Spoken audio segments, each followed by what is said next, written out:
No,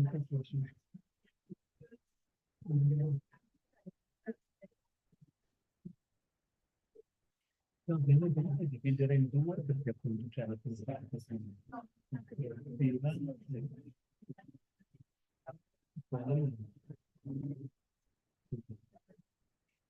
più particolare.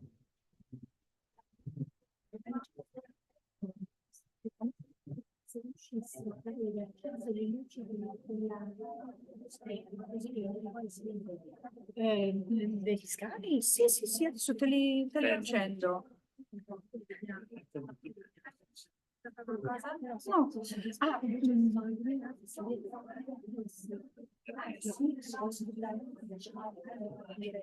ha già fatto perché siamo, vedo noi.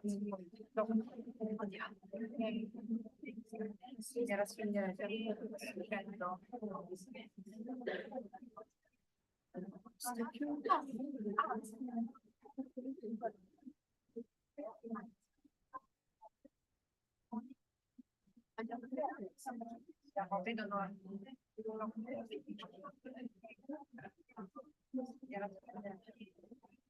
Ti avvicino una sedia.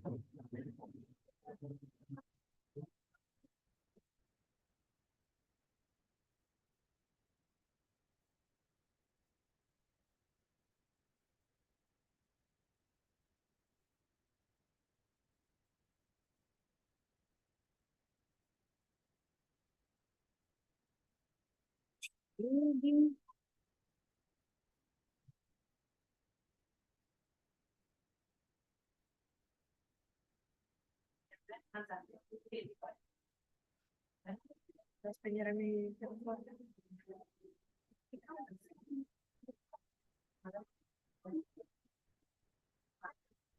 Sì.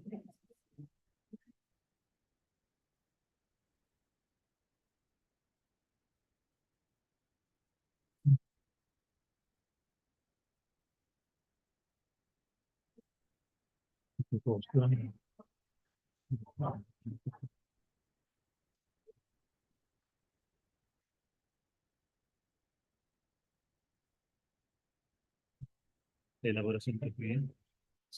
Fisso. Sì, collega bibliotecario. Quindi posso molto bene. Sì. Ma oggettivamente ne ho visti tanti. Prestiamo a fare più bibliotecari e più chiaramente quello che la struttura richiede perché è complessa, cioè ogni piano ha una sua complessità, una sua destinazione d'uso e quindi Infatti Valentina Fosco me ne parlava, se io lo credo. siamo posti già venuto, invece questo solo online. Online perché fa una cosa nuova, perché ancora non si poteva. No, perché non si poteva, perché come nome ricordo che Sì, abbiamo fatti due, questo è il terzo. E finalmente sarei dovuto venire prima nel senso verso marzo-aprile, per fare una serie. Sì, all'inizio infatti Valentina aveva chiesto le puntate di marzo, poi di aprile, poi vedevamo che slittava. Beh, per noi è uguale, quindi siamo sempre.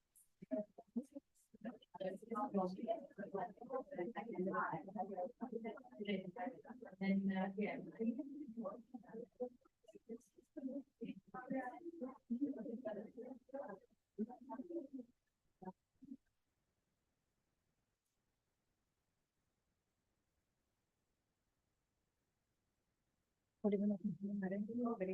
Sì, sì. Beh, si sente però avevamo dei pianisti, perché abbiamo tanti pianisti. Sentivo, sembra. Sì, Vabbè, poi molto bello perché di tutte le età abbiamo tanti pianisti che vengono ad esercitarsi, però qua sanno che quando c'è l'evento di sotto non possono, perché sì, immagino. sei andati a chiudere le manine.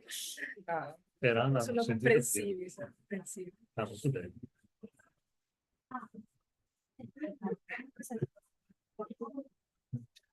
Ti salutano, quindi penso che che noi.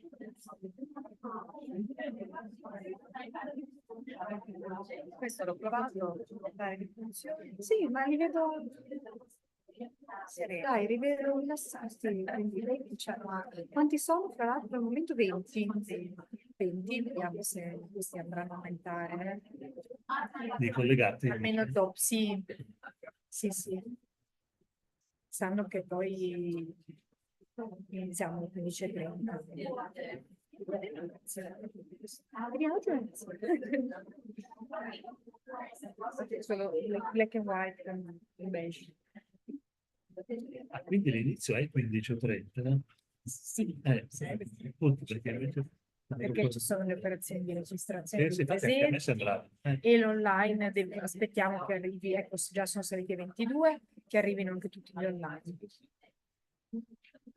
E anche loro si devono registrare, anche gli online, no? Quindi la collega ha mandato un form di registrazione proprio per accertare la presenza in diretta.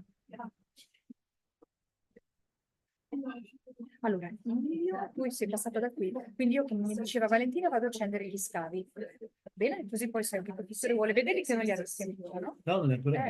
E poi magari si fa questa cosa e poi tu.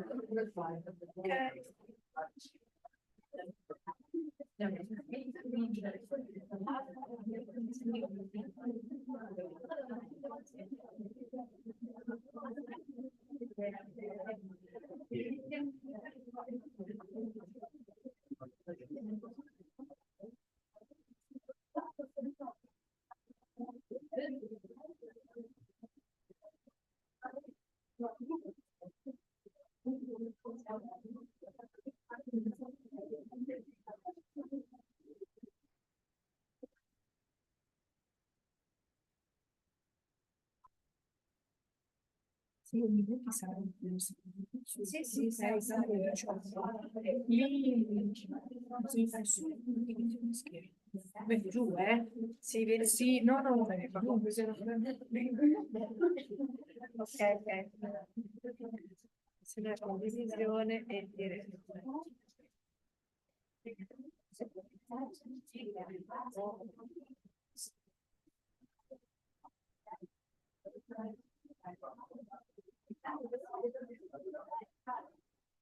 Un'altra cosa, solitamente nei precedenti incontri, se c'erano delle domande da reddito, io le raccoglievo e poi alla fine, quindi prima del fast track, ci proponevo di fare una tour. Facciamo così. Se va bene per voi, va benissimo. Ecco, lì dipende, perché in genere in questi casi si fa o tutto alla fine, però forse dividerlo in due è meglio. Esatto, prima del coffee break e prima della fine. Eh, Per le domande da remoto dicevo sì. tu sarai qui, ma no, io dopo mi sposto qui per Allora, muovere. qui c'è Francesca, che poi lascerà il posto al professore. Va bene. Però ovviamente stare anche qua, tanto io solo la chat. Se il professore viene qui, poi vado qua, posso applicare alla Francesca. Però se ho capito bene, Francesco deve stare qui Sta adesso. qui per avviare. Poi lascia il posto al professore. E poi deve essere qui, lei posso starci qui. Io vediamo bene che è anche meglio. Sì, forse è meglio. Noi saremmo a fianco, no? Sì, Sì. Che è sempre allo stesso tavolo. Allora, qui- Sì, perché devo muovere, cioè, per il PowerPoint, il famoso discorso PowerPoint. Se no,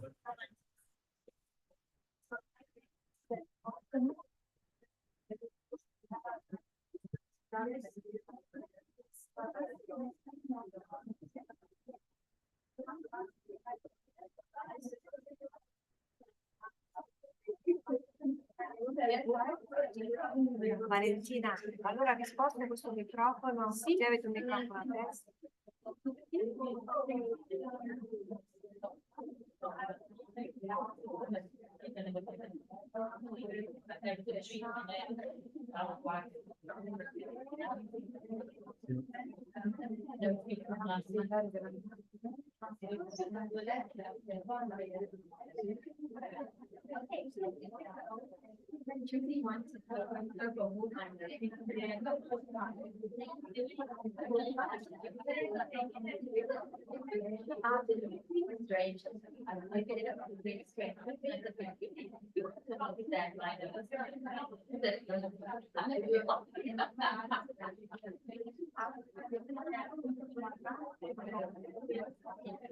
Ah, in chat già ci sono i complimenti. Bravissimo come sempre il prof Cattani. Credo che Sono i complimenti. beh, Guarda. prima ancora vero. Questo devo dire, sarà qualche ex allieva, chi lo sa. Patrizia Poma. No, Dice che- forse sì, forse no, non lo so, ce ne sono talmente Eh beh. tanti.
Io ho solo le slide e poi appunto scorriamo le sedie, Valentina si mette qua e Ok. si mette qui dove sono io. Dite voi. Queste regie amatoriali. Sì. Vediamo sulla camera, se no sai, se no. Sai, No. dai, facciamo io. Diventiamo sì. La rete fa va.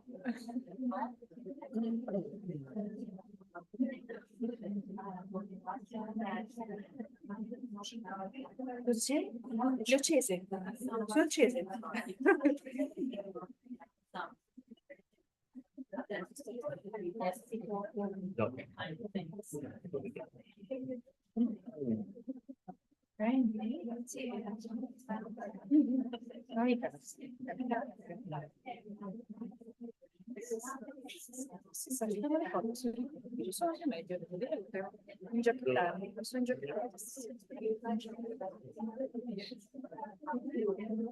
Il calzettino vuole farmi una foto, guarda, mi metto così, è evidente.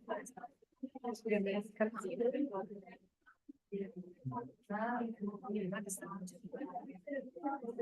Non hanno visto, io sono già abbrutita da 6 ore di lavoro, 7 ore di lavoro.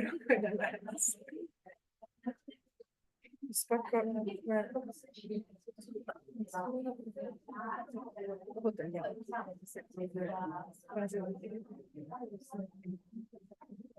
Professore, ci hanno sentito. Prego? Cosa dicono? Patrizia Poma dice che è una docente che ha adottato i suoi libri e che ha frequentato tanti corsi da lei tenuti. Da lei? Da lei tenuti. Questa è Patrizia Poma. Sì, Ok. probabilmente. Sì, No, perché- perché prima ha scritto che è bravissimo. Sto cercando per beh, difendere vabbè, sì, certo. giochiamo in casa. Quindi è stata Sì, mia sì. allieva questa, no? A quanto pare Sì, è una sembra docente di sì. gradevole, sì. Ho seguito i webinar oppure Non si riesce a capire, no, da quello che scrive. Se era... Scrive genericamente tanti corsi da lei tenuti. Corsi farebbe pensare all'università, effettivamente. Siamo a 36 saliti. Siamo a 36. Sì. Qualcosa mi dice il numero, non è che dice il numero. Sono un po'... No, vedi, qualcosa mi dice. No?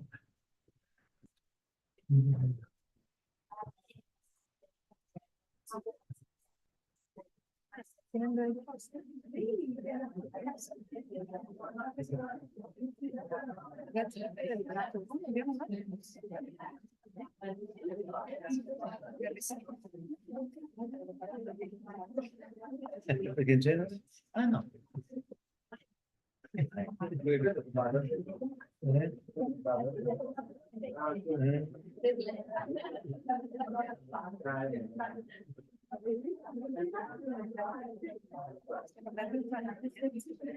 Io guarda, poi mi chiedi il fianco.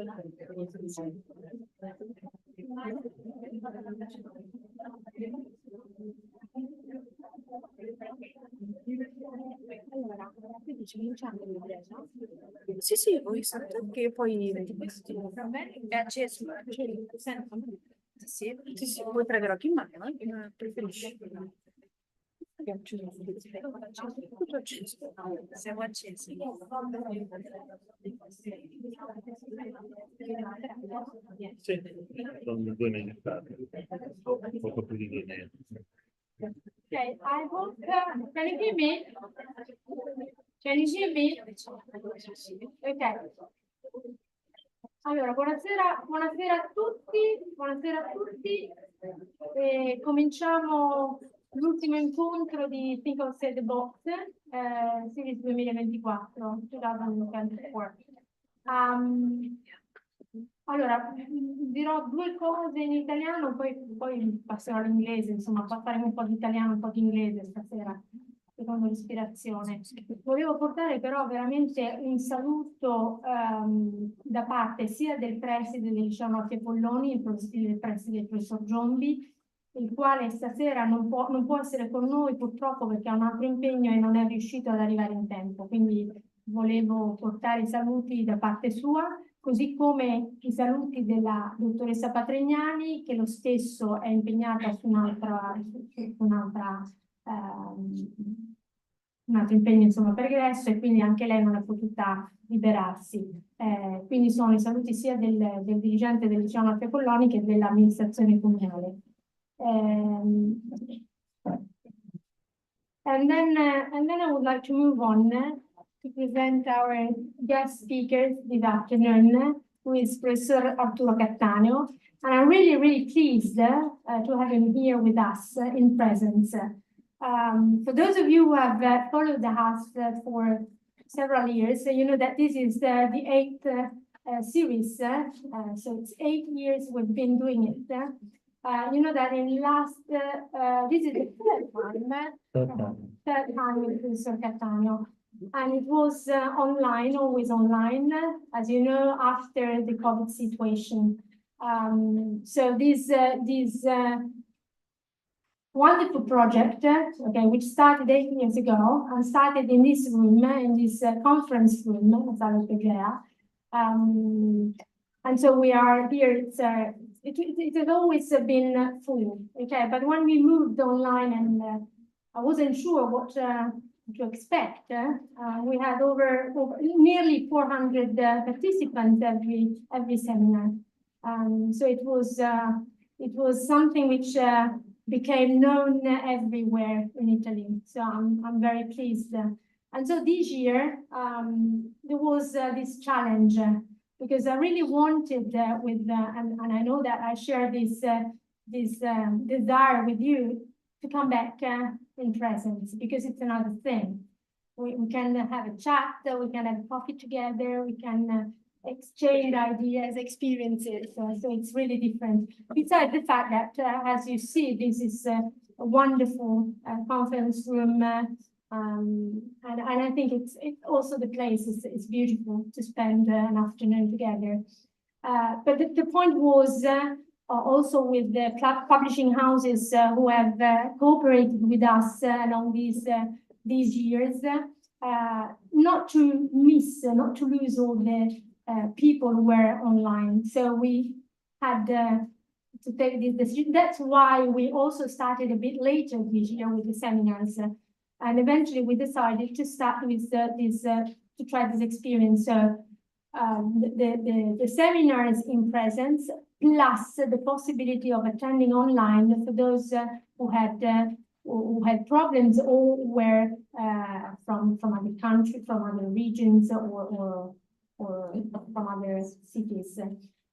So I want to say welcome also to all the teachers who are online now, following, thanks to the technology that we have in this room. Okay. And I want to thank you also, because this has been a long collaboration with Sistema Bibliotecario del Comune di Fano, so Biblioteca Montanari and the Biblioteca Federiciana, and the municipality itself, because you know that there is also the patrocinio del Comune di Fano. And I'm really proud of that, because we've had this patrocinio for 3 years now. Okay. So it has been a long collaboration, and we have had so many interesting authors, speakers, and we've dealt with so many different topics as well. Okay, from teaching methodologies to, you've seen this year, AI, and then creativity in the classroom, and then we're closing with literature and something new, which is you know, this literature and cinema. So I think it's going to be very interesting. Then I want to say this is a seminar which is organized in collaboration with the Università Cattolica del Sacro Cuore, that I want to thank again, because again, also with them, we started this collaboration 2 years ago, and I think it's going to move on. I hope so, at least. And with Professor Cattaneo, absolutely. And also with Mondadori Education. And you've seen the materials are from Mondadori Education. Now, coming to these couple of things. Before I move on to introduce Professor Cattaneo, even though he doesn't need any introduction, we're going to have a first part with a short break in the middle, so an introductory part, and then the second part after the break, Professor Cattaneo is going to analyze certain plays and films more in details. Okay, so even giving us examples, okay, which I think we can use in our lessons. So I think it's going to be very, very interesting. I hope it's fine for the audio at home. I don't know if there is any message in the chat. Is the audio fine for the ones at home? Okay, because I'm always worried of not having the microphone close enough. Having said that, I'm going to leave the stage to Professor Cattaneo. He's full professor of English literature at Università Cattolica del Sacro Cuore, besides being an author of several different books, ranging from novels, essays, but also literature books for upper secondary schools. And he has just published this I don't know, it's something, it's an essay really, it's an essay. And it deals with Shakespeare in Hollywood. That's the title. And I'm reading it, and it's extremely interesting. Lots of examples, lots of let's say information bits beyond the scene, really, things I didn't know about, which opened up a real world, the world of Hollywood, from the point of view of literature, though. So I think it's going to be an interesting reading. But I want to go back to Italian once again, because I want to start with with kind of quotation from a recent article which was published last weekend, on the 28th of April, l'allegato della Repubblica della Domenica, che è scritto tra l'altro da un'altra autrice alla quale sono particolarmente affezionata, che è la Nadia Fusini, e fa un excursus di questo libro molto lusinghiero, ma credo che sia tutto assolutamente meritato, dal professor Cattaneo e dal dottor Fumagalli, con il quale il professor Cattaneo ha scritto questo libro. Ma la cosa interessante, allora ho trovato due cose molto interessanti. Una, all'inizio lei cita giustamente da dove nasce questo libro. E questo libro nasce da una esperienza didattica all'Università Cattolica del Sacro Cuore, che il professor Cattaneo ha portato avanti in collaborazione, quindi un co-teaching con il dottor Fumagalli, in cui hanno parlato quindi di letteratura inglese e di cinema. E da qui si sono aperte una serie di opportunità, direi, no? Di studio e di approfondimento. Arturo mi correggerai se lo sono precisa. E quindi la stessa Nadia Fusini quindi hanno portato, hanno visto quello che il cinema aveva tratto dalle varie opere di Shakespeare, non solo dal punto di vista cinematografico, di trasposizione e di trasmissione dell'opera, ma anche come poi alla fine, come dice il nostro stesso titolo, il bardo sia stato poi utilizzato come fonte di idee, come status symbol, ma anche come modello per uno storytelling successivo, cioè il bardo viene ad essere un'incarnazione di quello che è il linguaggio cinematografico e di quella che è anche, qui si sarebbe da dire, l'essere americano e l'essere britannici, e qui lascio aperto perché poi ce lo dirà il professor Cattaneo. E la battuta che fa la Nadia Fusini quando si rifà questo all'origine di questo libro, quindi come un esperimento didattico, lei fa una battuta in cui dice beati gli studenti dell'Università Cattolica. E credo che, insomma, beati veramente, perché sono delle occasioni eccezionali. L'ultima cosa che voglio dire di citazione sempre dell'articolo della Nadia Fusini è che alla fine dice che lo Shakespeare si incarna in questo essere parte della realtà del DNA britannico, anche nel fatto che è un uomo uguale agli altri, che si definisce lui stesso un playwright, quindi utilizzando un vocabolo che è abbastanza comune, non utilizzando un vocabolo alto. Ma d'altra parte sappiamo, e i miei studenti, ce ne sono vari in sala, sanno, quando noi facciamo il teatro elisabettiano in terza, che il teatro è, e lo sapete tutti, quindi vi ripeto, insomma, credo che il teatro elisabettiano è uno spettacolo che interessa tutti i walks of life, quindi tutte le classi sociali, e in questo secondo me lo avvicina poi al pubblico in maniera sorprendente. Ma mi voglio fermare qui, and I want to introduce Professor Martino Cattaneo. I'm very happy to have you here in presence with us, and I would like you to clap your hands for him, just to welcome him to come.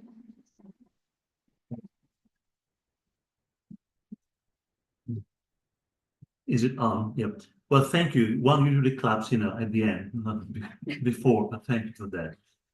Very thoughtful. Thank you. Well, I'm very glad to be here, and thank you for the invitation. And, well, it is true. Sorry, I'm moving to this chair in order to be able to use the PowerPoint. It is true that the book was born in my classrooms many years ago, when I found out that, well, I found it I was finding it increasingly difficult to talk about Shakespeare and teach Shakespeare to my students. And I realized that they belong to a generation which was more used to seeing things than reading them. Well, easy to realize, one might say, but when one teaches, one tends to repeat the same things until the time when one stopped. And I was stopped at that a few years ago. So I asked a friend of mine, a director friend of mine, cinema director, TV director, Gianluca Fumagalli, who then wrote the book with me, to give me a hand in class. And we began to show films taken from Shakespeare plays. And we went on for a couple of years, I guess, 2 or 3 years. And then we did some research, obviously, on that. And after a while, we found out that we should not ask what Hollywood has done for Shakespeare, as I put it there, that is filming his plays, whatever. Hamlet, Othello, Romeo and Juliet, you name it, it's all the same. But what Shakespeare has done or had done at that time for Hollywood, that is teaching Hollywood the art of narration. And surprising things, came along while we were researching. The first one was how many Oscars had been won by Shakespeare. Well, not directly, obviously, but in a way, very directly, because he's the writer with more. Can I read? Because I tend to forget this, sorry. He's a writer with 86 nominations, which brought some 30 Academy Awards for 26 different films.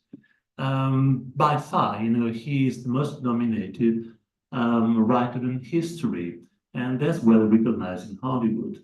That's one thing, which surprised us. This is a sort of, we call it a rolling list, and it starts, with Morning Glory in 1933, when Catherine Hepburn, one of the greatest actresses of all time, won her first Academy Award. Then it goes on with surprising films and actors, Midsummer Night's Dream, Romeo and Juliet, other films which are not so well known, were not well known to me when I started, such as The Boys from Syracuse, which is really the Comedy of Errors by Shakespeare, a musical, then To Be or Not to Be, which is not taken directly from Shakespeare, but is one of the best films made in the time of World War II by Ernst Lubitsch, the great director, sophisticated comedy, the one who directed Greta Garbo and all the other actors. And that was very influential in bringing the United States into the war, before Pearl Harbor, that is. Then we had Henry V, Laurence Olivier, a great film. We talked about it last year, I believe, in what we call in the book, Shakespeare versus Hitler, because really during World War II, Shakespeare was used repeatedly by the Allies as a weapon or as a totem of civilization against the Germans or the Nazis, to be more precise. Henry V, Olivier says, my country was a war. I had a mission. I could feel Shakespeare within me, and I could see the cinema within Shakespeare. So that's why he decided to do Henry V, and for a number of reasons. Then in 1948, we had Hamlet, which won the Academy Award as Best Picture, an unprecedented honor. And the list could go on, does go on, in fact, for quite a while. Julius Caesar with surprising Marlon Brando as Mark Antony. Kiss Me Kate, another musical, beautiful. If we haven't seen it, let's go and see it because it's really fun, great fun, which is The Taming of the Shrew. Richard III, again with Olivier. Forbidden Planet, quite a strange science fiction film, about which we're going to say a few words later. And then the very famous West Side Story, 10 Academy Awards. So imagine that. Which is called Romeo and Juliet in the West Side. but it's quite interesting because it does say Romeo and Juliet, not even advertising. They did not, there was no need to do that. Then Taming of the Shrew, with the golden couple of Hollywood, Elizabeth Taylor and Richard Burton, directed by Franco Zeffirelli. Romeo and Juliet, Franco Zeffirelli again, and so on and so on. We could go on for a long time, until quite recently, in fact. So that was quite a surprise. And one might ask, yeah, but why Hollywood? You know, there are so many art films about Shakespeare, which is true. One of the reasons, well, there were two reasons maybe, because we chose Hollywood. In the first place, Hollywood is mainstream, like Shakespeare in its own time. And in the second place, exactly because it's mainstream, films coming from Hollywood or which have been adopted by Hollywood are much easier to find. You find the DVDs, sometimes with very great material, which is good for us in class. And so that's the reason, a very practical one, why we chose Shakespeare in Hollywood. It was only later that we discovered how much more there was to that.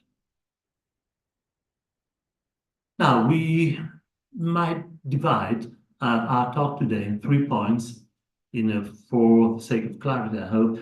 The beginnings, how Shakespeare and silent cinema met, which might be a bit of a surprise. 2, Shakespeare as status symbol in the world of the cinema against the theatre. And then we're going to see, after coffee break, right, some interdisciplinary case studies, Hamlet, Romeo and Juliet, The Tempest. Silent Shakespeare, that's a paradox, isn't it? Seems impossible. What has Shakespeare to do, which is words, words and action, obviously? How can it have anything to do, how can he have anything to do with silent cinema? And surprisingly, there are 400 silent films taken from Shakespeare plays. Mind you, some of them are just 1 minute long or 2 minutes long.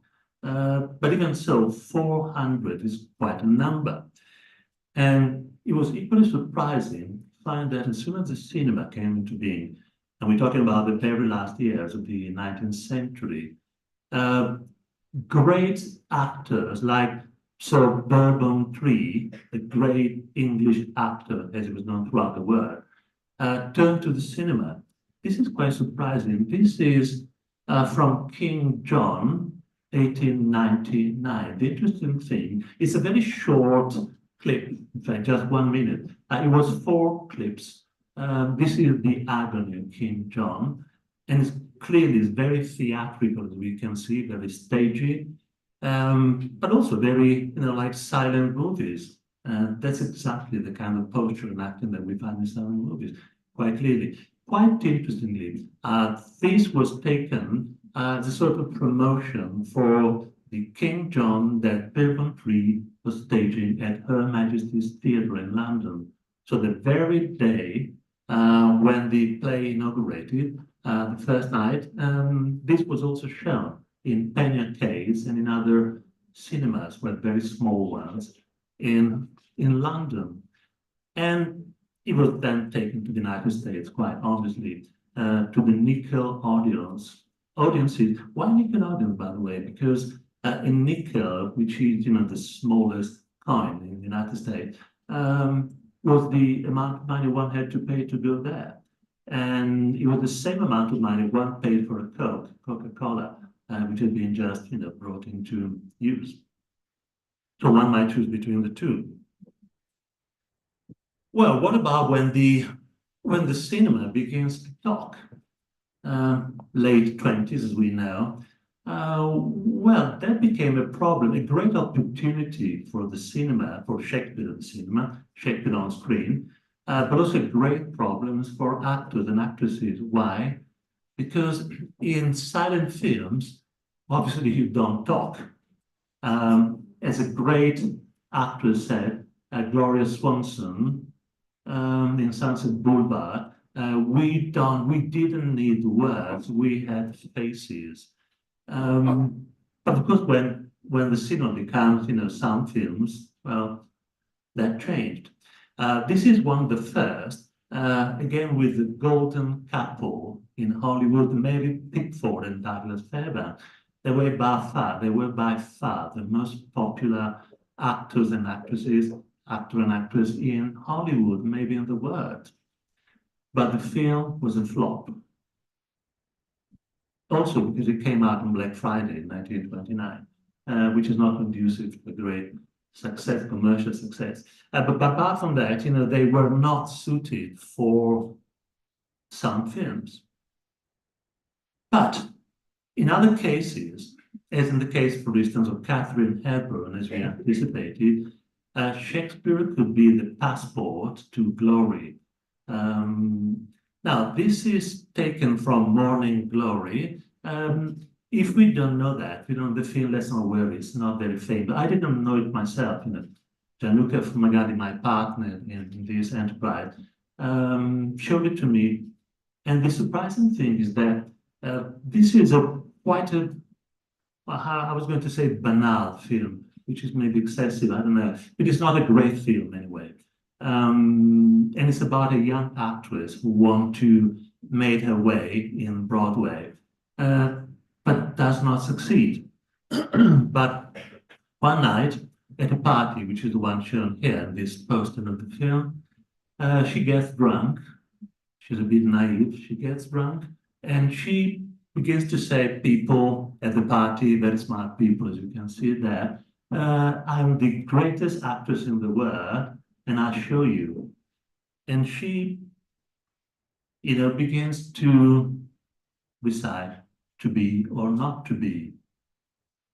And with this performance, which is right at the center of this comedy, which is nothing special really, but the performance, the Shakespearean performance was extraordinary. First, she, she recites Hamlet, and then we don't seem to appreciate, she goes on, she takes a white, towel, and she wraps it around her, and she recites the balcony scene in Romeo and Juliet. And these are wonderful performances, by the way, if you're interested.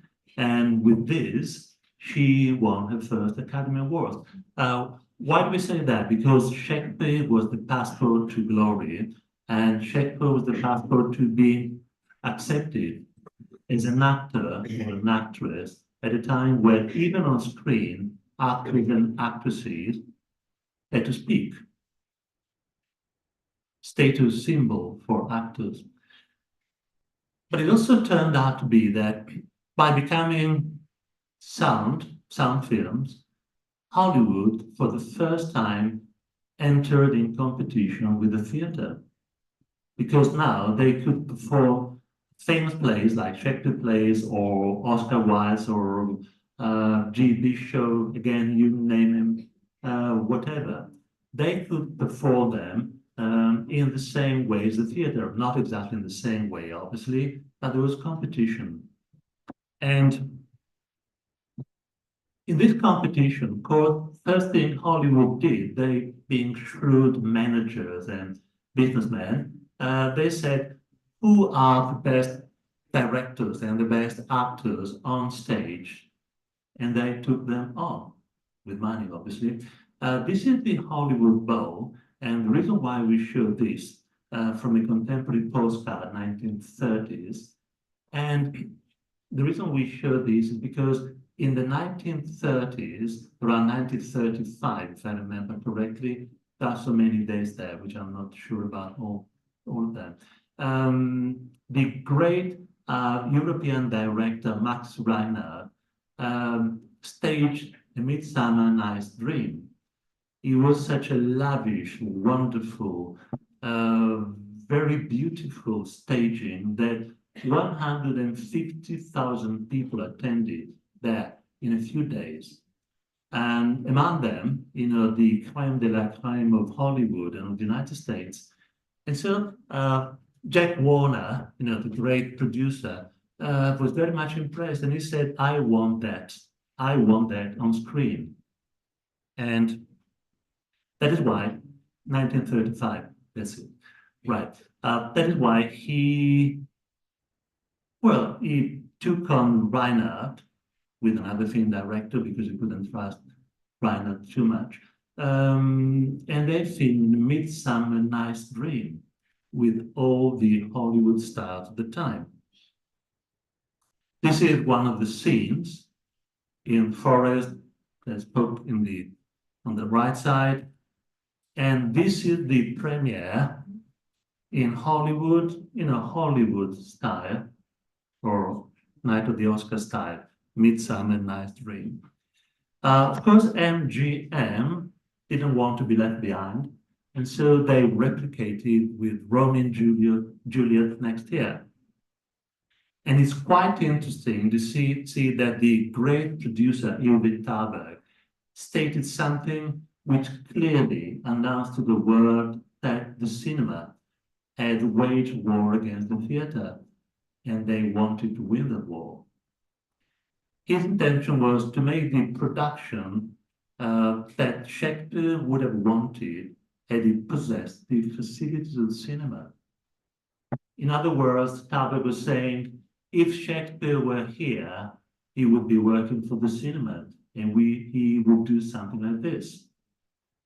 Well, we might believe it or not, obviously, but that's Hollywood's, conviction anyway. And those are Norma Shearer and Leslie Howard, who were the greatest stars of the time. He was 43 at that time. She was 37, which is pretty young, I guess, in general, but not to play Romeo and Juliet, according to our idea of the two teenagers in Shakespeare. But that was not important. The important thing was to have two greatest actors and greatest actress in Hollywood. Now,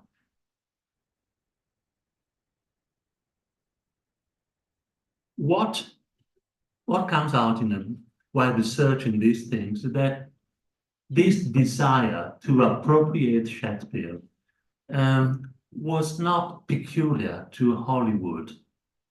It was part of a greater appropriation by the United States of Shakespeare, which had begun with exactly at the time of the revolution or the rebellion, as my English friends used to call that, depending on your point of view.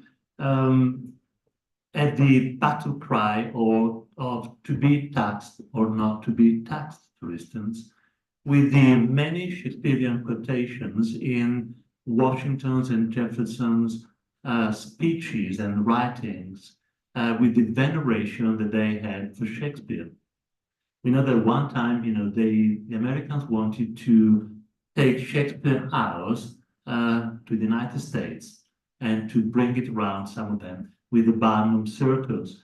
Of course, there was an uprising in England led by Charles Dickens, and the whole thing, collapsed. But then just to give an idea of how much the Americans wanted to and have been trying to appropriate Shakespeare, something about which more later. And by researching that, it came out that in the 1930s, when the cinema was waging this war against the theater in the name of Shakespeare, the Folger Library came into being. Now, this is again Romeo and Juliet. What's the Folger Library? The Folger Library takes its name from Henry Clay Folger, who was Rockefeller right-hand man #2, president and later chairman of Standard Oil of New York. So one of the greatest businessmen and financiers in the United States. Very rich, incredibly rich. The astonishing thing was that he did not spend his wealth in the usual way, but he spent most of his money, nearly all of his money, in collecting books, manuscripts, and other things about Shakespeare. And his collection grew so huge that he had to find a place for it somewhere. And that is why he decided to build the Folger's Shakespeare Library, which is the largest, believe it or not, the largest or greatest Shakespeare library in the world. is not in England, but in the United States, Washington. And it hosts or boasts of, hundreds of thousands of books, playbills, manuscripts, and 82, at the time I was writing, there might be more, but now, first folios. This is the library reading room with one of Shakespeare's first folios in the foreground. And it might come as a surprise to know that the first folio, usually at Action at Christie's or Sotheby's, raises some 7 to 8 to 9 million pounds to get the importance of these 80 odd folios. Now, quite interesting is the idea behind Henry Clay Forger's library. Why did he want to build such a library? Of course, he was obsessed with Shakespeare, as his wife was. No, there had to be two, otherwise the man would have collapsed quite clearly. But the idea was that Shakespeare, and I'm quoting from Forger's work, is one of our best sources, one of the wells from which we Americans draw our national thought, our faith, and our hope. And in this, of course, he was not alone. So I said was especially a large belief. And that's the reason why he wanted to build his library in Washington, not in New York, where he lived. And he says it quite clearly. Initially, I thought of placing this collection in Stratford-upon-Avon, next to the man's bones, and then he thought better. And I could have built it in New York, which is where my peers, wealthy men like myself, have built their library, Pierpont Library. But I would like to locate it in Washington as a gift to the nation, for I am an American. And the location is quite extraordinary because it's a block from the Capitol, right at the center. And in a line with the Washington Monument at the Lincoln Memorial. The Forger Library is ideally linked with both Washington and Lincoln, bringing together, in the words of the library's first director at the opening on 23rd April, quite a day, 1932, the three men whom Americans universally worship. So that gives an idea of how much the desire or the urge, the need to appropriate Shakespeare was not just Hollywood's fancy or whim, but something really rooted in American conscience. Americans said, the man might have been born in England, but he was not an aristocrat. They said he was a self-made man. So this kind of communion was deeply felt. And that explains why Hollywood took so much pains in appropriating Shakespeare, apart from the very peculiar and very precise reason. He is the best writer in the English language. He has written the best stories. We want to dominate the world of entertainment, so we need him. Otherwise, we're not top. Simple as that. Right, I don't know. Maybe I've been too short. I don't know. But I know that, coffee break is the most hoped for item in any convention. So shall we stop here? If there are questions, obviously, I'm glad to answer them. Yes, if there are questions regarding this first part, please do ask questions so that we've got like 5 minutes. I don't know, from home? Niente? Yes? No, it's not a question. I just wanted to ask if you can go back to Yep. yeah. Well, which one? After the one what is it? The picture of Folger. Okay, No, that's one. Okay, one next. Following one. Yes, sorry, that's this one. Yeah. As I said, the numbers might not be exactly correct, but it gives a good idea of what it is like. Something really extraordinary. Can we have the slides at the end? What do you think? They were asking if it's possible to get the slides in the end or part of them. Yeah, why not? Yeah, you're welcome Okay. to them. Yeah. We send them via email. Okay, so I got your email. You left your emails there, so I will take that this. Yep. Any questions?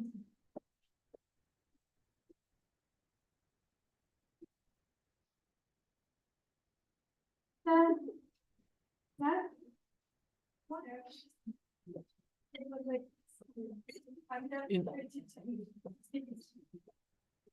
Thank you so much for this, for your speech.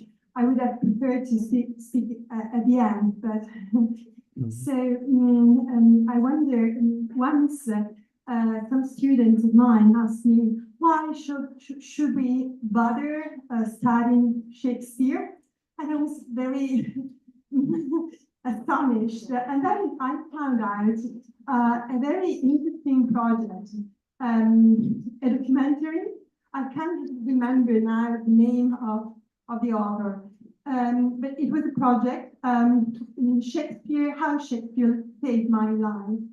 And it was done by, I think she's a psychologist, and she worked with prisoners, classic so inmates condemned for a life sentence. And she started to study and analyze Shakespeare's plays with them. And I was perplexed because I thought it is too difficult for them to understand the text. But they were not only able to understand Shakespeare and to connect with him, but their reflections upon the text were so profound. And some of them started not only to study, but also to perform and to suggest to, and they went to very difficult suburbs. I can't remember where exactly now because it's a long time ago. And so they performed in front of young students, well, not students actually, young people who were at risk of committing crimes. And so I think in particular it was Hamlet or Romeo and Juliet, and through these plays that not only played by them, but also shared with them with their own experience in life, so they could even become saviors for other youth. And Harry in particular said, well, I wanted to commit suicide because I had nothing in front of me. And thanks to this program, really Shakespeare saved my life. So that was just one thing that, and I would like you to comment on that if possible at the very end. Thank you. Yeah, well, I say that, many people could say that Shakespeare maybe did not save their lives, but, helped quite a lot. The great English actress, Judi Dench, whom we remember, used to say, he used to refer to Shakespeare as the gentleman who pays the rent. And I think that's quite accurate in the sense that one of the first things I tell my students, for example, when I begin my courses, any course in literature, is do you know which is the business in the world which makes more money? Well, there are two. One is weapons, and we're not going into that. The other is entertainment, and entertainment is all based on this, on Shakespeare, on Dante, on language, on rhetoric, on Dr. Jekyll and Mr. Hyde, again, you name it. So that's the first thing I think, that our students should realize, that you do make a lot of money with literature and with language. And let's not be outraged at that, because as long as they keep thinking, that literature is just for idle days, or language is just for idle days, well, I'm not sure that will lead us anywhere. I think they have to realize in the first place how important in the language and literature, or narration, if you prefer that term, is central to every age, every political scheme, every establishment, and Shakespeare, has a central place in that. Of course, then we can say, how important he is. At another level, of course, one of the reasons why I find him so usable, if you want to say that word, in the class, is that he deals with basic problems. He deals, with a man who kills his wife, something we read about every day, unfortunately. And he deals with an interracial marriage, again, something which is with us quite clearly. He deals with anti-Semitism. He deals with colonial problems or relation between different races in The Tempest, for instance, even though not in a direct way, maybe. He deals with the son, being torn apart, by the fact that his father has died and knows nothing about his death, and his mother is just remarried in haste. Who's that stranger, in my mother's bed? These things, every student now can relate to. So, well, these may not, save our students' lives, but, I think if there's one writer who we can all relate, especially young people can relate to these days, Shakespeare. Well, as for what you said, he being particularly, how shall I put it? A good choice, when you deal with difficult young people. Well, that's quite a fact, there have been several experiments, with Shakespeare being played, with in prisons. There was an Italian film called Caesar Must Die, I think, wasn't it? Yeah, and that was quite an example, but there are more than that. There are more about that. But I think that's due to the fact, that, as I said, Shakespeare deals with basic problems, which people who have had a hard life can relate to. He's not much of an intellectual. He was not an intellectual, not in the right sense of, not in the common sense of the word.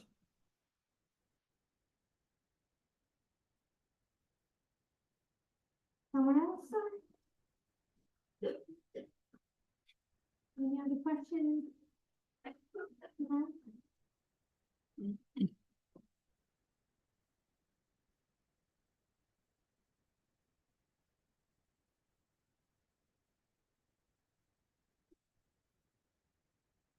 Well, it's not compulsory. No, it's not compulsory. There will be many at the end, I guess, after the second part.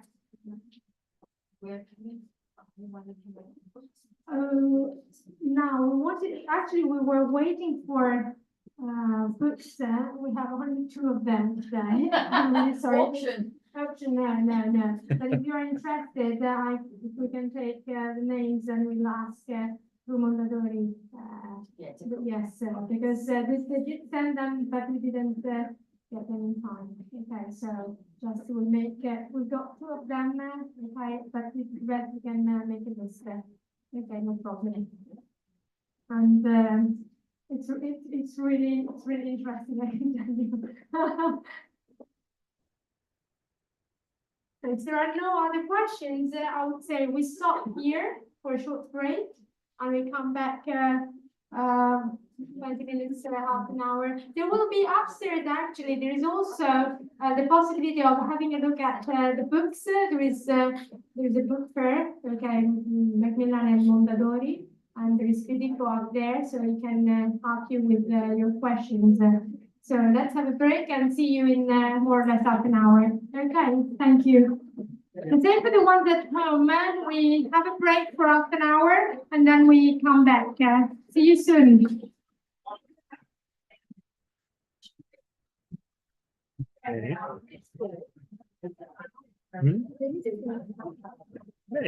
Inizio mai perché è bello parlare in diretta, è un'altra cosa. È un'altra cosa, decisamente, sì.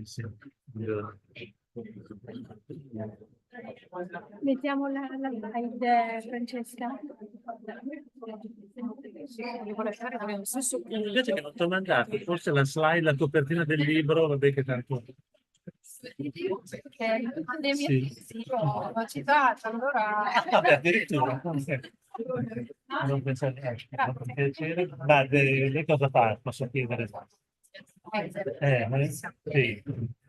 Pensa alle medie, però tra didattica e cose varie. Ma era studentessa in cattolica? No, no, è un vino. Ah, un Quando vino. riesco a fare tutto, niente, però che ho lavorato fino adesso, quindi Come ti chiami? mi chiamo Greta. No, perché io ormai vedo tutti i nomi, capito? Ho partecipato negli anni. Sì, sì, Adesso stai sto in qua alla presenza oppure quelli già in presenza oppure tutti quelli online? No, anche quando si Anche faceva quando si facevano in prima presenza del qui, ma Covid. ricordo perché c'è stato, capito, il pre-Covid e il post-Covid. Certo. È vero. Questo è quello che ho potuto partecipare, la primissima non c'ero. Comunque la primissima ci sono le registrazioni sul canale YouTube. La primissima è quella che la registrazione non è fantastica perché abbiamo dovuto mettere a l'utilizzo delle slide, però poi nel senso. Cioè, mi è scappato questo video così, io volevo spiegare. State gentilissima. Sì, volentieri. Qui possiamo lasciare più tutto qui.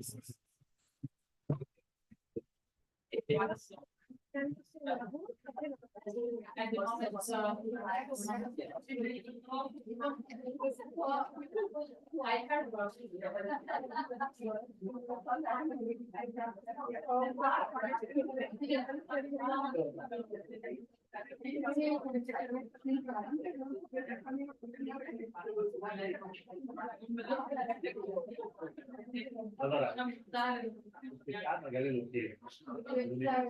Non lo chiedo, non fanno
Sì, allora io non lo so, non è risolvibile, nel senso che il movimento corretto è qualcosa che è al di sopra di noi come possibilità di intervento. Il suo lavoro, per esempio, l'università americana, e ti espelli se fai una certa opera di scelta. Allora, quel punto devi non mi interessa,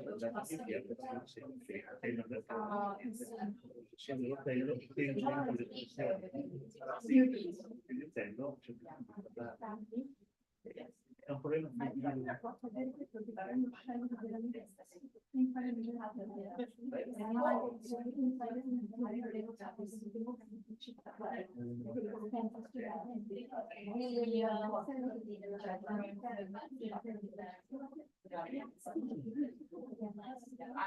sì, oppure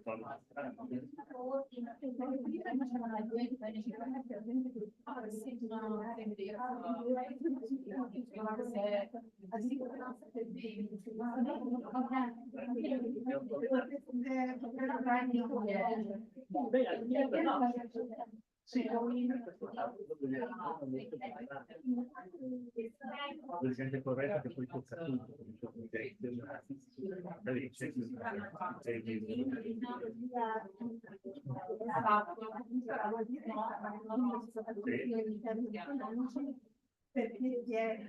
quando a parte le cose che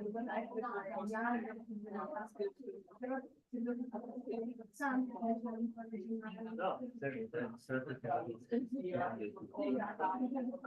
Perché è vero che appunto io adesso ho preso lui di rotte, ma è che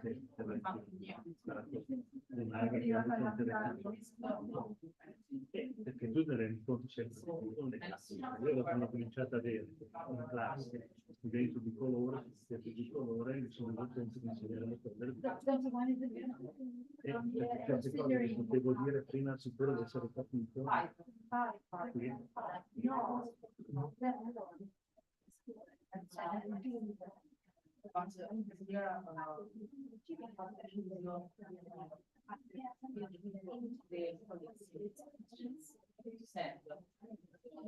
We are three, no, we are three and just.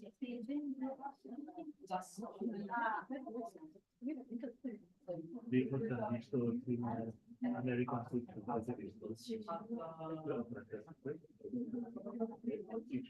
Anzi, non credo che la ragazza l'abbia visto.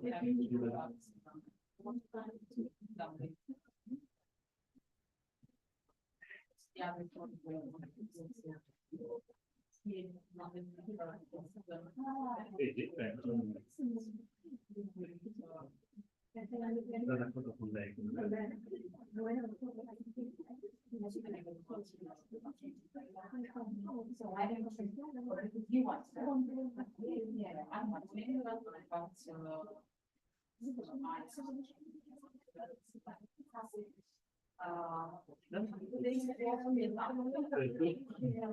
Sì, però dico che è veramente molto più grande di noi questo problema. È vero, no, no, si sente questo, però è fatto che un pochino no, ma è stessa. Perché alla fine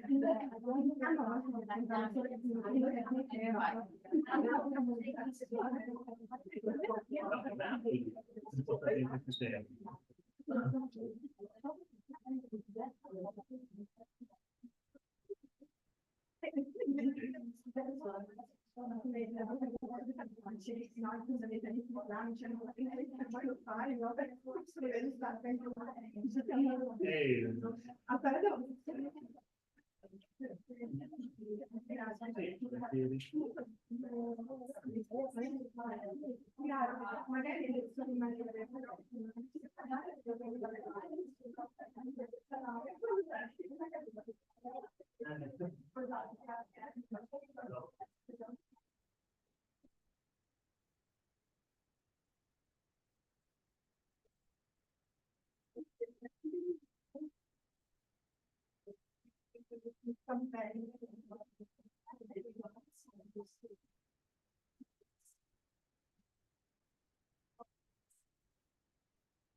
No,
Devo mandare il tempo. Allora, com'è andata?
Lei non se lo prende un caffè. No, io Le do il no. cambio io. Altrimenti a quest'ora dormo. Sì. Proprio per Di quello non magari un caffè no. E dopo non dorme più. No, mangio merenda. Mm. Adesso- Allora.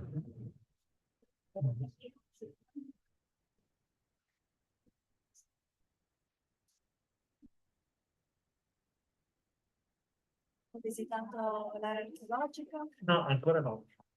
No, no. Mi hanno bevuto un caffè e poi ho cominciato a parlare. Poi c'è sempre gente con cui parlare. Quindi,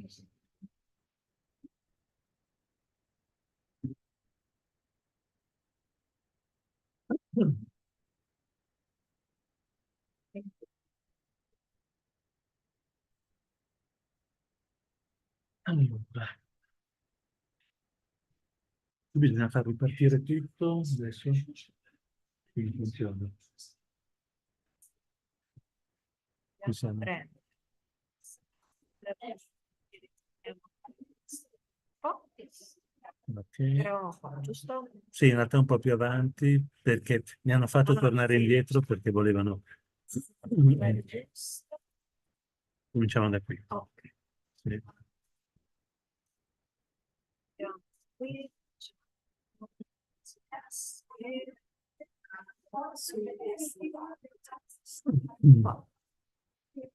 Ah, c'era allora la copertina del libro, potevo metterla io come prima slide, non ci ho pensato. Vabbè, fa niente.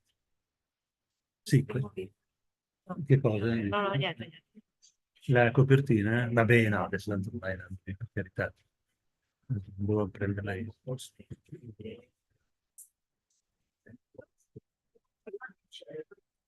Ok, perfetto. Quindi siamo già in diretta? Sì, sì. Sì. Sì, perché la diretta non si internet. Ah, Per quello che prima c'era coffee break. quindi lei è rimasta inquadrato qui.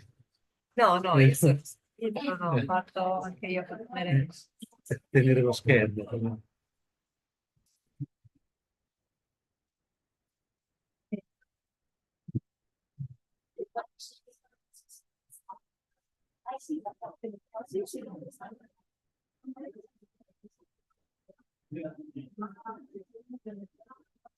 I just want to apologize, but I have to go. I have another meeting, so I would have loved to stay. Well, See it's to a pleasure the having you. rest. I was sitting right in the front, so I know. it's embarrassing. It's embarrassing, Pleasure but to thank meet you you. very much. Oh. I did want to tell Valentina to have a shorter break, Uh-huh. and I would have been able to. Yeah, I think, that would have been better. It Actually. would have been better, yes. It's a bit too long, you know. It's a bit too Tension long. tends to. Yeah, never mind. I hope you come back. Well, thank you. Hope to see you Thank you. again. Bye. Bye-bye. Mm.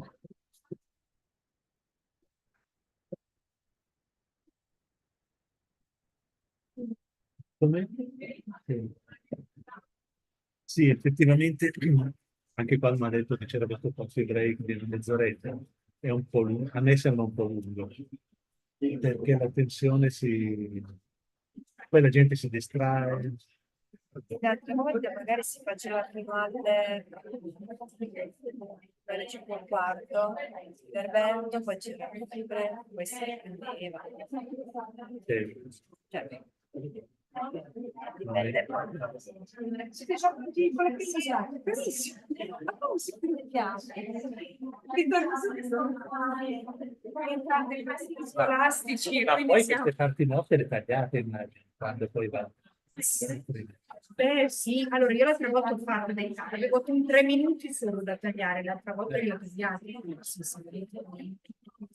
No, per carità, è che No, chi non lo sa, lo so, siamo in diretta, va bene, poi chi non lo sa, quando lo archiviamo, lo sa. no, perché vedete voi. Comunque molto, molto bello, molto ben organizzato, complimenti.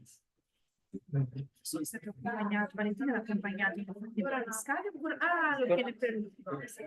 È sorpreso. No, sai, ho pensato nella pausa, magari. No, perché come dicevo abbiamo cominciato a parlare, abbiamo incontrato un po' di persone. Eh sì, E quindi sì, sì, sono tantissimi. Credo che sia quello più, no? Quello più numeroso.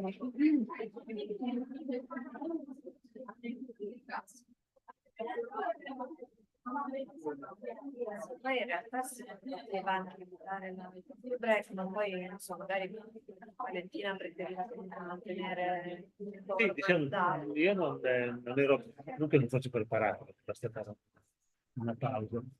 Tra l'altro non lo sapevo, anche online ovviamente non lo facevamo.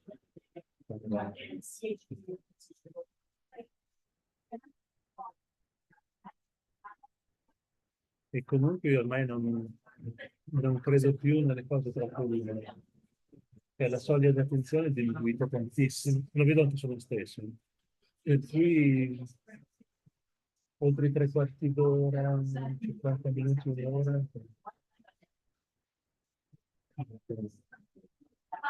Faccio mi raduno il gregge, poi li mando giù quelli che è vero, cioè che ce n'ho ancora di sopra, eh. Sì. Dai, comincio a. Togli il cibo, Tolgo il cibo.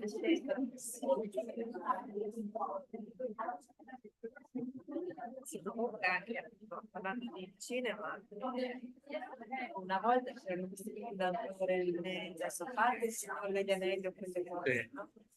Però guardavi adesso, effettivamente io mi ci devo impegnare, non impegnare che non mi piacciono. Una modalità,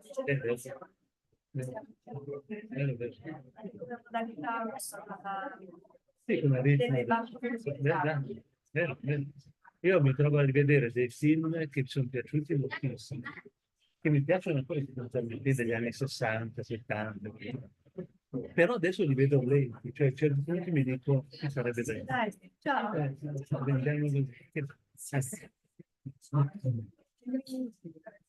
Quando vuoi. Ah, scusate, ho riacceso.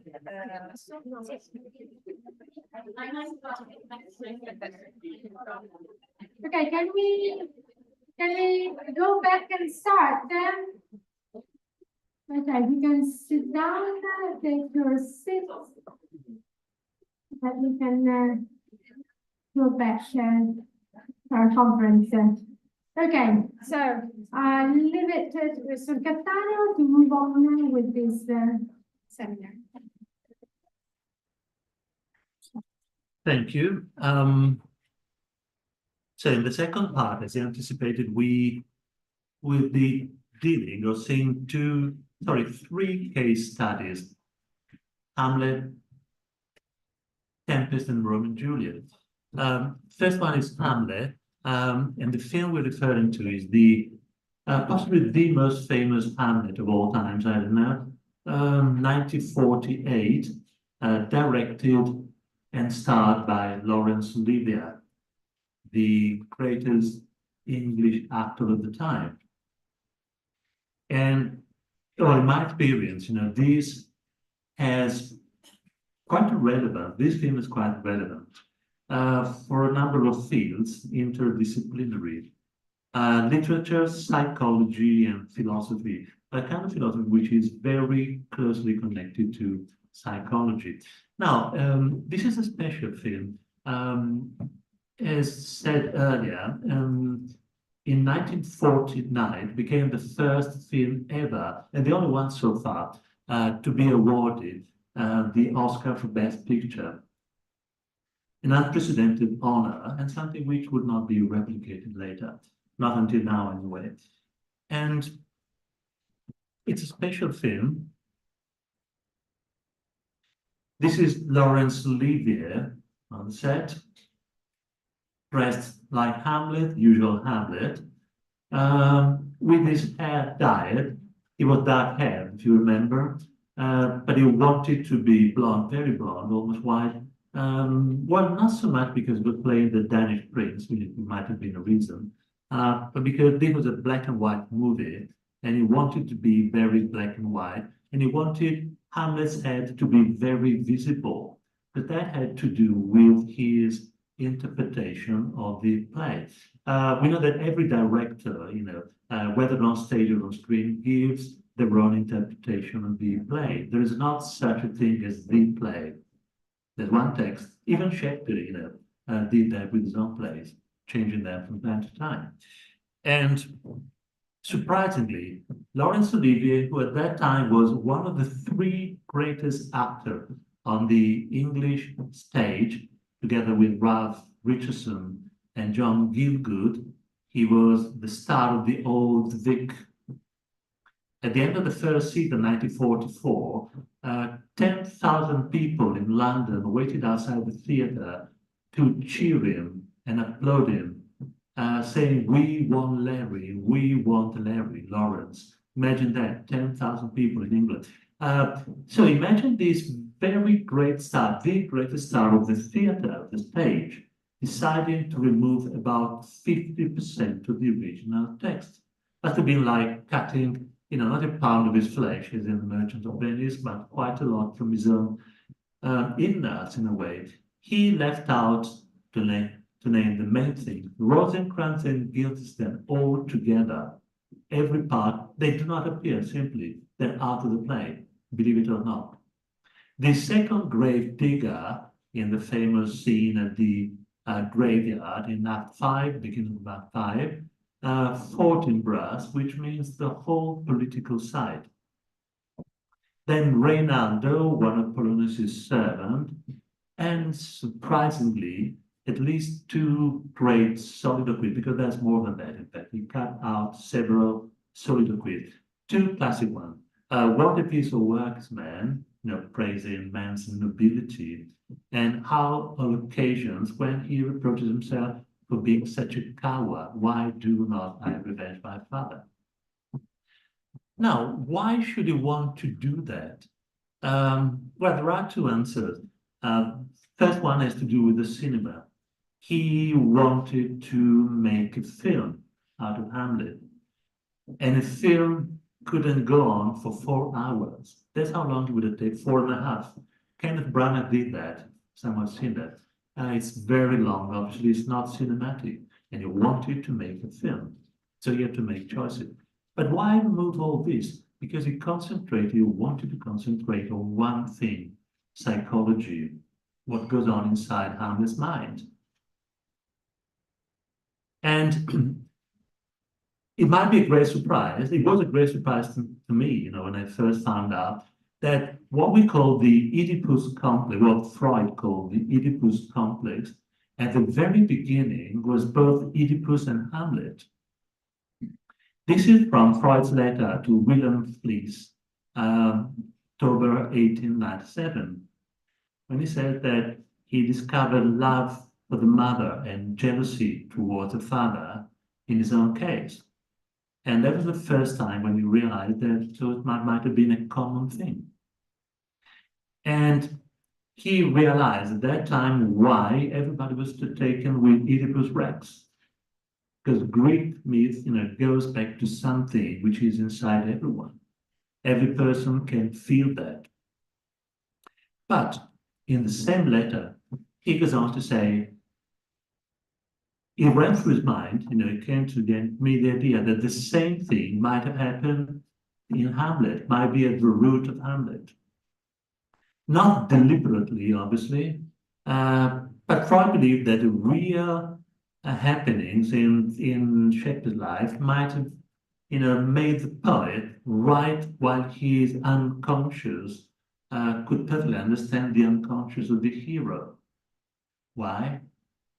Because Hamlet hesitates all the time. Hamlet is not an action hero, even though some people, say the contrary, but not Freud.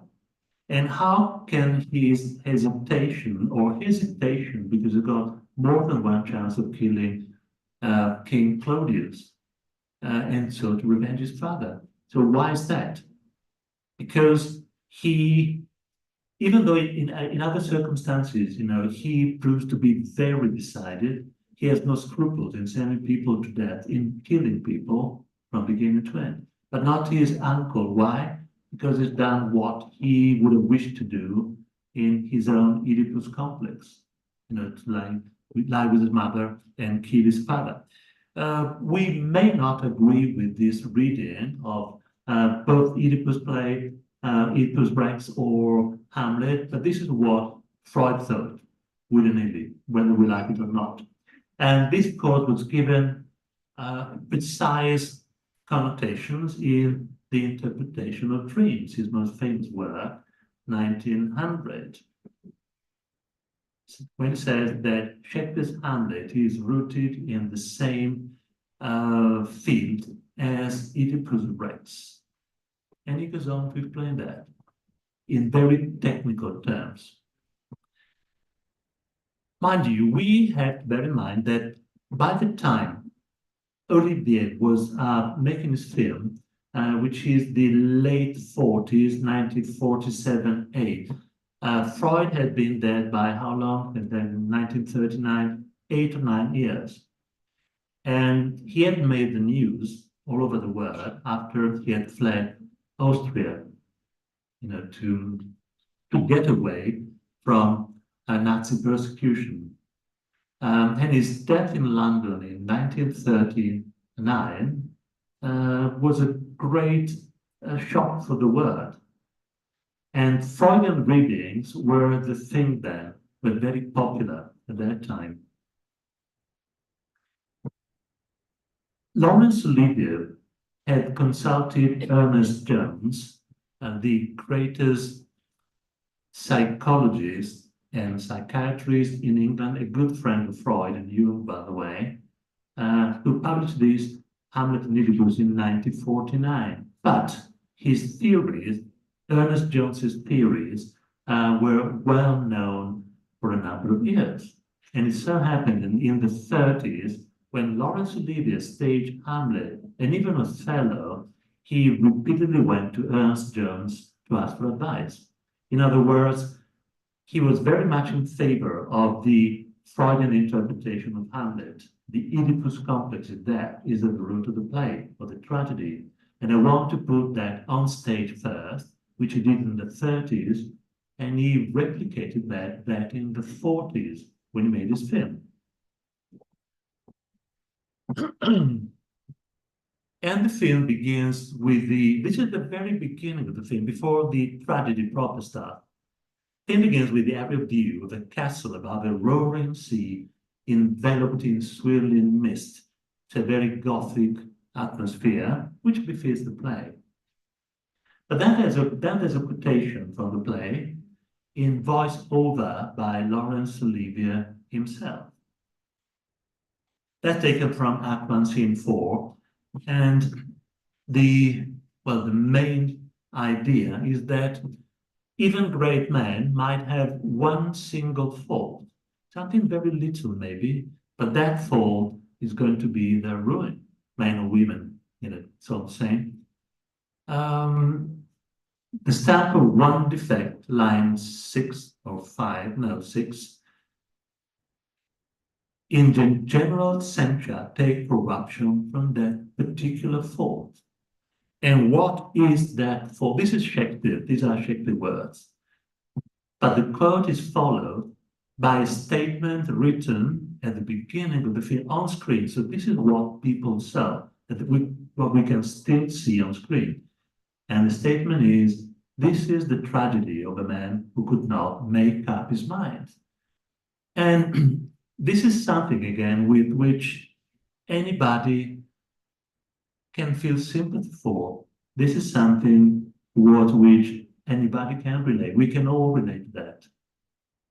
This is the tragedy of a man or a woman who could not make up his mind.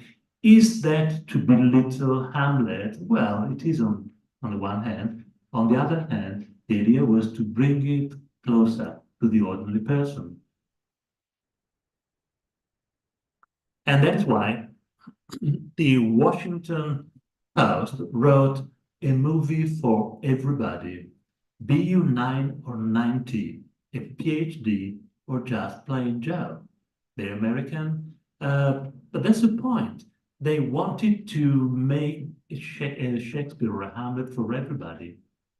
And this has something to do with us teaching in class, isn't it? Because that's exactly what we're asked to do. To, take Shakespeare into our classrooms, and that's not an easy thing. That's not an easy task. Some comments in England were quite different, as this leading article in the Times, which titled, "Alas, poor Hamlet," echoing Hamlet's words in Act 5, because they did not think that was the way to do Hamlet properly. But for the first time, this was Hamlet for the millions, as advertising went, as the promotion went. Hamlet for the millions, that's what they wanted. And Laurence Olivier stated that he had directed an essay in Hamlet and not a film version of a necessarily abridged classic. He wanted to make a film. Well, the reason he did that is that he was not just the greatest or one of the 3 greatest English actors on stage, but he was also a Hollywood star by that time. So he had the best of both worlds, so to speak. Stage, the great English tradition, and Hollywood. He had starred in Wuthering Heights with Merle Oberon, great star of the time. He had starred in Pride and Prejudice, 1940. He was the star in Alfred Hitchcock film noir, Rebecca. And this is not taken from a literary work, by the way. That shows that he was a Hollywood star all the way around, not just for literary films.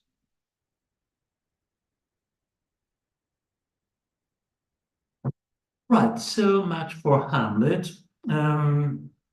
Without going on to the Tempest, but before that, I would like to point to your attention something which you know already, I'm sure, which might be quite interesting and quite useful in class, especially if you deal with the class, students who do Latin or simply history. And that's the famous Julius Caesar, 1953, directed by Joseph L. Mankiewicz. And look at what Mankiewicz said. I didn't cut or add anything. It was Mr. Shakespeare to the syllable. This is something quite extraordinary, what we call in our book 100% Shakespeare and 100% Hollywood.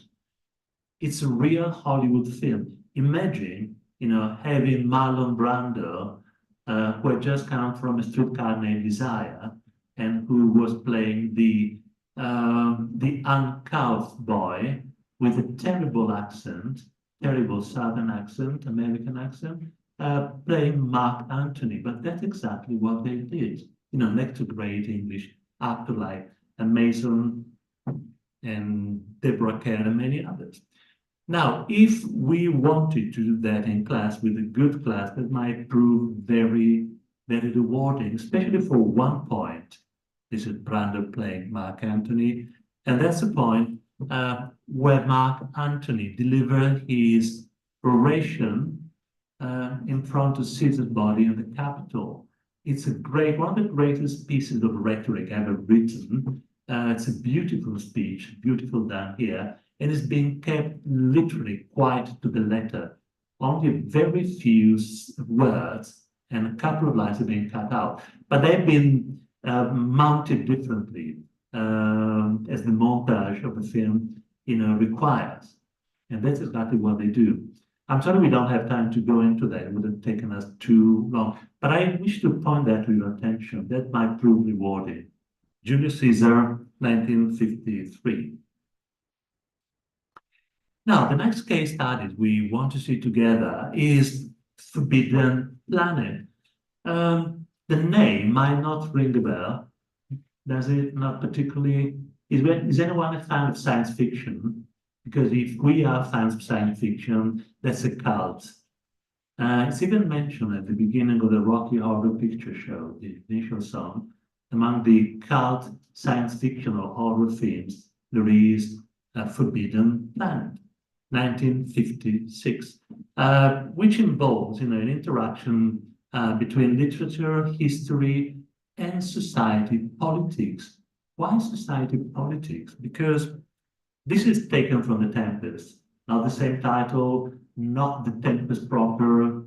It's a science fiction movie, 1956. MGM, Metro-Goldwyn-Mayer, and it's the third important science fiction movie. Up to that time, science fiction films were B movies, as the definition goes. This was the first science fiction film into which they put not just a lot of money, but a lot of work and a lot of intelligence. It was very well written, and it is no coincidence. They wanted something big behind that.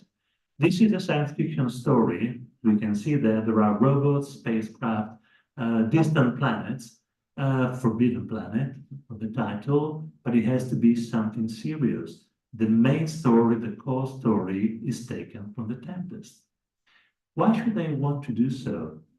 Well, because they needed something strong, very good story, something which could be boasted about. But especially because the space race had just begun. Space race between the Russians, or the Soviet Union, and the United States. It began or had begun by that time in 1955, when the United States announced that they would launch artificial satellites into space. 4 days later, the Soviet Union reiterated, declaring that they would also launch a satellite in the near future. This is history, which is well mapped out if you are interested in that.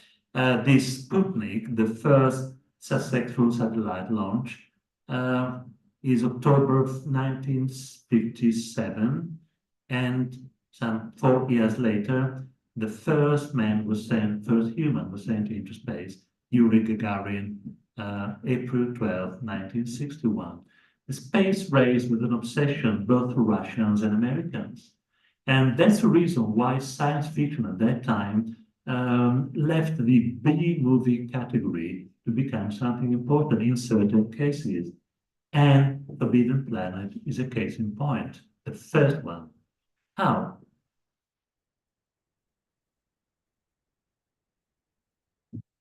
I'm sorry, because we cannot read the title, can we?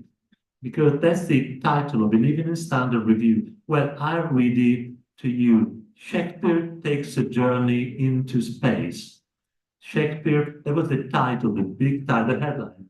Well, good. Thank you so much. Shakespeare takes a journey into space. What do they mean? What has Forbidden Planet to do with the Tempest? Well, quite a lot. The whole plot is based on the Tempest. The only difference being, well, the main difference being that the island, the uninhabited island of Shakespeare the Tempest becomes a remote planet, Altair 4.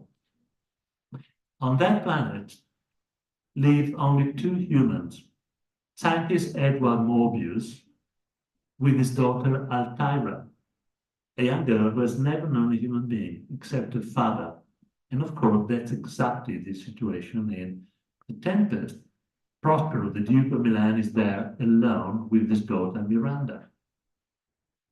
In The Tempest, some people are shipwrecked on the island. In Forbidden Planet, a spaceship on a mission from the Earth lands on the planet. And the spaceship is manned by men only, just as the shipwrecked people on the in the Tempest are just men. This is quite important, because that's equivalent. In Forbidden Planet, the scientist Morbius take great fun in surprising the newcomer with instances of advanced technology, presenting them in a way that recalls Prospero's very words, his use of magic. Morbius says to these people, let me show you a bit of magic, even though that's high technology. And in the end, Dr. Morbius, like Prospero, renounces vengeance on the intruders from outside. So the main story is there. The only thing that is put, from an island in the Mediterranean or in the Caribbean, depending on how you want to read the play, onto outer space. And by the way, Shakespeare too did something quite contemporary, quite topical at that time, because we know that Tempest takes its origin from a real shipwreck at the Bermudas, and that the voyages to the Bermudas and the colonization of America was of paramount importance for England at that time. The competition, not with the Soviet Union, obviously, but with France and Spain, ran very high, was a hot issue, just as the space race was something very important for the United States. Now, okay.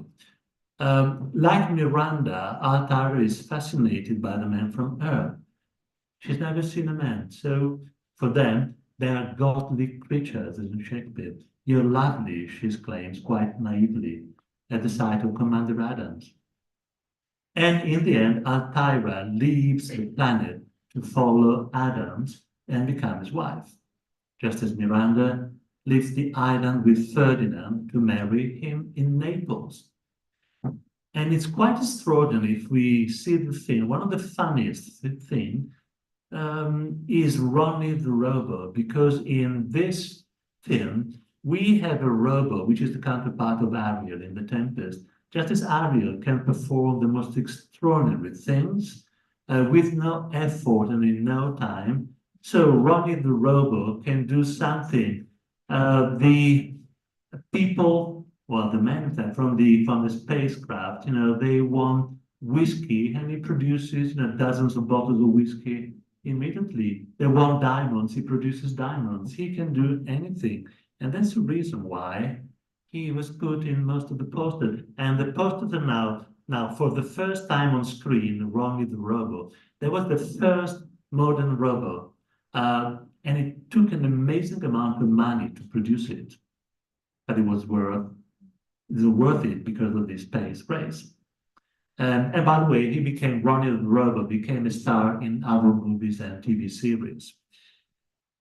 In the end, the most important thing which turned out during our research, and that's quite surprising, is that one of the reasons, that was my director friend who pointed that out to me, because we were wondering, yes, but why did they want the Tempest? Of course, the situation is quite clear, and it can quite well be adapted from an island in the Mediterranean or the Caribbean to outer space, right?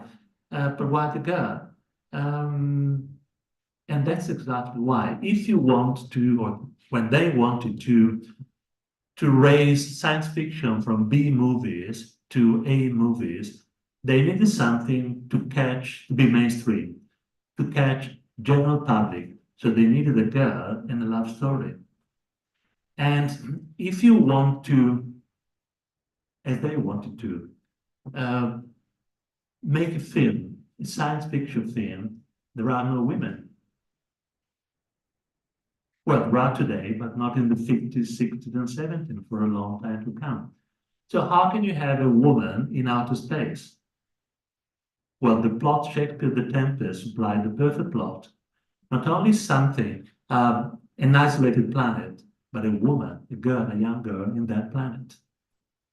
And we found out by research, I went to some painstaking research, but I could not find a single instance of this theme, which is quite new. I believe that Shakespeare was the first one to use it. After him, other people have used it, other writers have used it. What's this theme? Father and daughter stranded in an uninhabited place, be it a planet, an island, you name it. The daughter, even in Western form, that was made into a Western Yellow Sky. Well, the daughter has never known a human being. A group from outside arrives, they're all men. Tension follows between the father and the man. He knows that the men are after his daughter. The daughter falls in love with one of the newcomers and lives with him to be his wife. So we have the perfect plot for a science fiction film, which can draw millions, as it did. So that's one of the most extraordinary, in my view, instances of turning Shakespeare's plays into film, and not so well known, maybe. Right. And after something, of course, much better known, well known, West Side Story. This is literature, music, society, especially dealing with violence and racial prejudice. How come? Well, West Side Story, which came out as a film in 1961, has a long history behind. As is well known, it was taken from a very successful musical, which had come out in 1957. But the musical had behind it a very long history, which went back to 1945, after World War II. At that time, the four men who are responsible for the musical in the first place, and then for the film. So Leonard Bernstein, better known among them, the musician, composer, Stephen Sondheim for lyrics, Arthur Lawrence for the book, and Jerome Robbins, the choreographer, a great choreographer for the whole concept of the whole thing. It was in 1945-46 that Dan first came up with the idea. But at that time, the story was called East Side Story, believe it or not. And it was a story of racial prejudice between the Jews and Catholics at Easter or Passover, the Jews. But after a while, they decided that the subject was not good enough for them. Why? Because after World War II, too many plays and films were beginning to be made about the Jewish question. So one way or another, they dropped the project. But in 1955, they took it up again. Why? Because they were very much taken with with what filled the headlines of most newspapers and newsreels. Was on television all the time, every day. The fights between juvenile gangs, racial fights. So different ethnic groups fighting each other in the streets of America. And that was what they wanted. Something which would go against prejudice, but much more topical. That was the issue. that had not been dealt with, not in the way they wanted to do with the musical.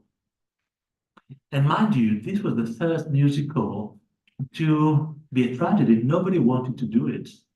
It took them years, from 1955, more than 2 years, to find producer. Nobody wanted to have a musical in which people die. Musicals were thought to be funny, were expected to be funny, were expected to be comedies. But this was something different. Quite interestingly, the West Side Story has nothing to do with Romeo and Juliet, as far as the title goes, obviously. The name of Shakespeare is not mentioned.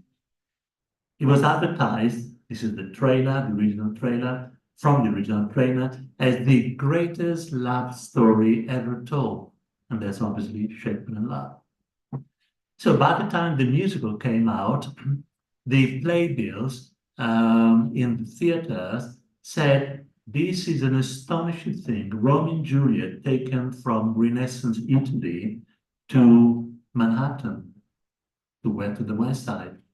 But when the film came out, there was no need to do that. Of course, the musical was by then very famous all over the world. By the way, this is Leonard Bernstein. Bernstein composing in 1955 at that time. And it looks surprisingly like Bradley Cooper in the film Maestro, which is just being made about him. What we asked ourselves, director Fumagalli and myself, was, yeah, but why should we be dealing with West Side Story? Because originally we said we'd only deal with films taken from Shakespeare. And this hasn't got one single word by Shakespeare, because the idea is quite generally Romeo and Juliet. You know, two young people in love with each other, coming from different families. But that seemed a bit vague at the beginning. So I started to go into the story, and I took down the structure of both works, the film and the play. And the result for me, well, and apparently for anyone who reads it, was astonishing. Why? Because, as we can see, that's taken from the book, by the way, that's why it's in Italian.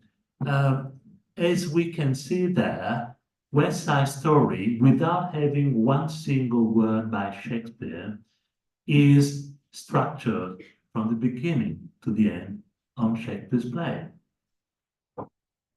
We have a prologue on New York, as we have a prologue on Fair Verona. We have the Jets and the Sharks, and they fight, as we have the same entrances in Romeo and Juliet. We have the intervention of the police, and then the intervention of the prince in Romeo and Juliet. Tony, who's Romeo in the film, is not there, and his friends insist because they want him to go to the ball. Same with Romeo, with Benvolio insisting. Well, I'm not going to read that all, that would be tedious. But we can see, for instance, that at the ball, Tony and Maria look at each other, their hands touch in the ball, and they kiss, which is exactly what they do in Romeo and Juliet. We do remember that.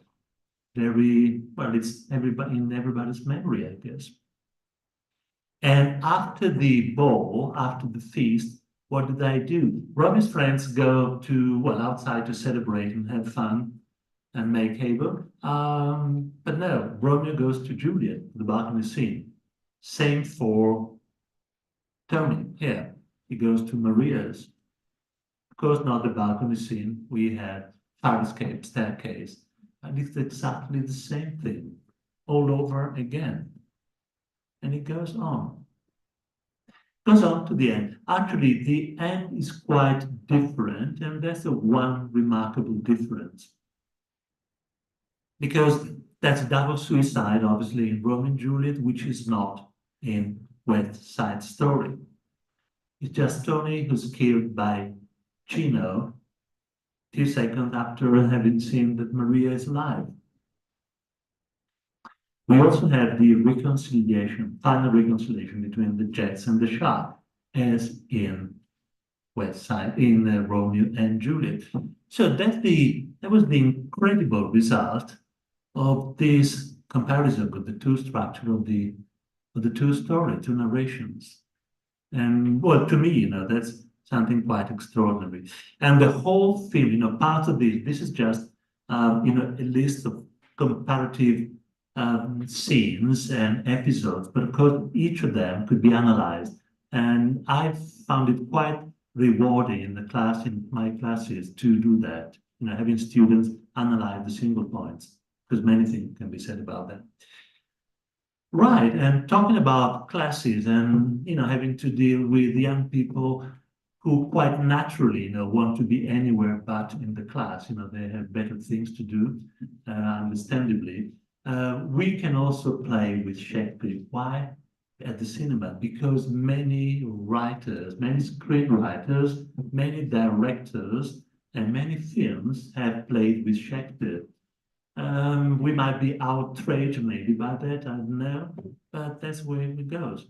And there's a famous joke, or notorious, by Steve Martins, when in 1991 film A Story, when he claims that Shakespeare is buried in Hollywood after having written Hamlet Part 8, The Revenge, and that during his final years in Southern California, so according to this film, Shakespeare lived his final years, in Southern California, and is now in a tomb in Hollywood Cemetery, right behind Paramount Studios. Very funny part. And as we know, there are many things that play with Shakespeare. Star Trek 6, The Undiscovered Country, which by the way is a quotation from Hamlet.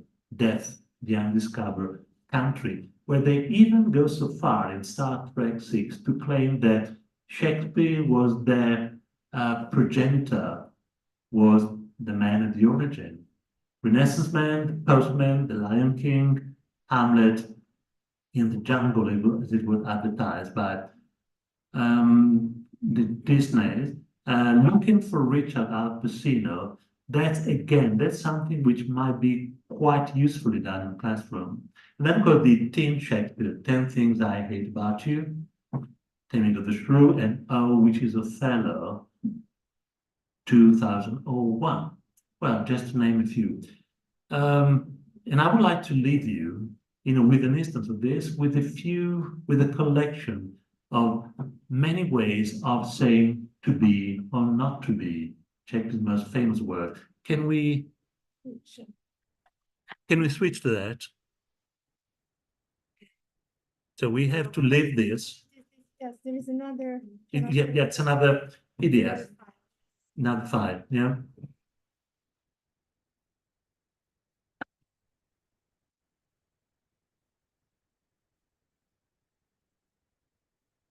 All right. Could be Yeah, the other one, the one on the right.